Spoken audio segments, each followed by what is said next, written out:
โรงเรียนจารุวัฒนานุกูลสวัสดีค่ะเด็กๆสัปดาห์นี้นะคะเราเรียนหน่วยนะคะเรารักทะเลมีทั้งหมดนะคะ5เรื่องด้วยกันเรื่องที่1ลักษณะของทะเลเรื่องที่2สัตว์มีชีวิตใต้ท้องทะเลเรื่องที่3ประโยชน์ของทะเลเรื่องที่4อันตรายจากทะเลและเรื่องที่5นะคะการอนุรักษ์ทะเลสำหรับวันนี้นะคะเราจะมาเรียนรู้กันในเรื่องลักษณะของทะเลนะคะเด็กๆเคยไปเที่ยวทะเลมาไหมคะได้ยินเสียงแว่วๆหนูเคยไปค่ะ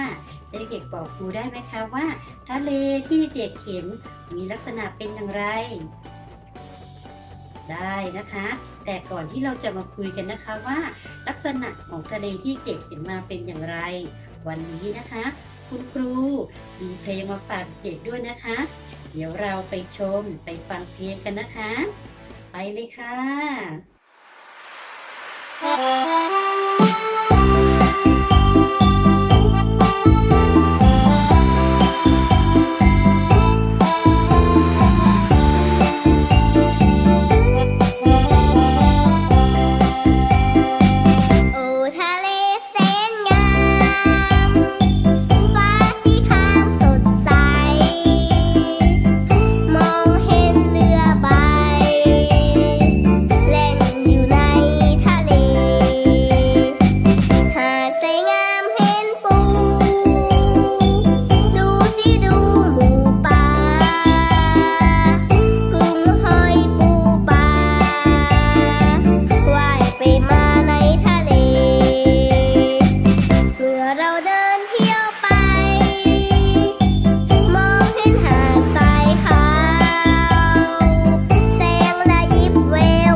เป็นไงบ้างคะเด็กๆเด็กๆฟังเพลงไปแล้วนะคะเด็กๆเห็นทะเลไหมคะทะเลที่เด็กเขียนเมื่อสักครู่นี้นะคะในเพลงนะคะเหมือนที่เด็กๆไปเที่ยวมาไหมคะเหมือนเลยนั้นบอกคุณครูได้ไหมคะว่าทะเลที่เด็กๆไปเห็นมานะคะมีลักษณะเป็นอย่างไรบ้างอะไรนะคะกว้างและใหญ่มากมีอะไรไหมคะน้ำทะเลมีสีฟ้าคุณป้าแววมามีอะไรนะคะ มีทรายอยู่ริมทะเล มีคลื่นทะเล อะไรนะคะ อ๋อ น้ำทะเลมีรสเค็มด้วยใช่ไหมคะ เก่งมากเลยค่ะเด็กๆนะคะ เด็กๆเยี่ยมมากเลยนะคะ เด็กๆบอกว่าลักษณะของทะเลนะคะกว้างและใหญ่มาก น้ำทะเลมีสีฟ้า มีทรายอยู่ริมทะเลด้วยนะคะ มีคลื่นทะเล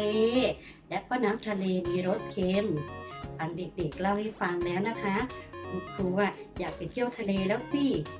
เอาละค่ะ วันนี้นะคะคุณครูขอตัวไปเก็บของก่อนนะหนูจะไปเที่ยวทะเลแล้วแหละนะคะ เด็กเล่าให้ฟังนะอยากไปจังเลยสำหรับวันนี้นะคะ คุณครูต้องขอตัวก่อนนะคะ พรุ่งนี้เรามาพบกันใหม่นะคะ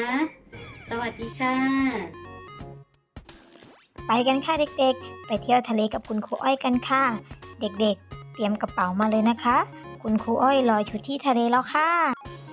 ช่วงชวนคิดชวนทำให้เด็กๆ หยิบชุดกิจกรรมชวนคิดชวนทำขึ้นมาเลยนะคะ ในวันนี้เราจะทำกันในหน้า 31 ค่ะ ในหน้า 31 นะคะ ทะเลคือแหล่งน้ำเค็มขนาดใหญ่